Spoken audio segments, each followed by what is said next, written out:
सबसे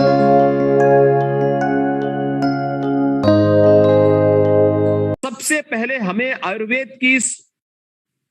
पद्धति पर गौरव की अनुभूति करनी चाहिए कि हम आयुर्वेद के साथ जुड़ करके भारत की इस परंपरागत चिकित्सा पद्धति के माध्यम से अपने भविष्य को आगे बढ़ाने के लिए हम लोग कार्य करेंगे। हम जब तक अपने कार्य पद्धति को समाज के अनुकूल बनाने का प्रयास नहीं करेंगे, समय और समाज दोनों के अनुकूल हमें बनाना पड़ेगा। हमें स्वयं उसके लिए बनना पड़ेगा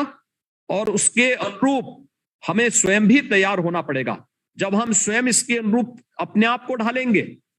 समाज आपको फॉलो करेगा, समाज आपके पीछे पीछे चलने के लिए मजबूर होगा। जब आप स्वयं ही किसी के पिछलग्गू बन जाएंगे तो कुछ भी नहीं कर पाएंगे। और मैं इसीलिए बार बार कहता रहा हूं कि हमें अपने यहां नए रिसर्च के कार्यक्रम को बढ़ावा देने के लिए निरंतर प्रयास करते रहने चाहिए। हमारा एक एक क्षण, एक एक अवसर, एक एक मरीज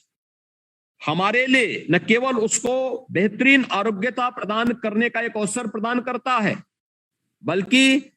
वह हमारे लिए स्टडी का भी एक माध्यम बनता है, हमारा स्टडी पेपर तैयार करने का भी एक साधन हमें उपलब्ध करवाता है। और ये व्यवस्था अगर हमने आगे बढ़ाने का प्रयास किया तो निश्चित ही हम इस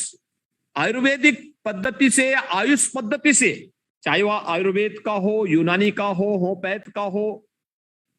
प्राकृतिक या चिकित्सा और योग से जुड़ा हुआ हो, इन सभी पर भी हम लोग बेहतरीन कार्य करके लोगों के सामने एक नया विश्वास, इस परंपरागत भारत की जो ट्रेडिशनल चिकित्सा पद्धतियां हैं, इनके प्रति उस विश्वास को आगे बढ़ा सकते हैं।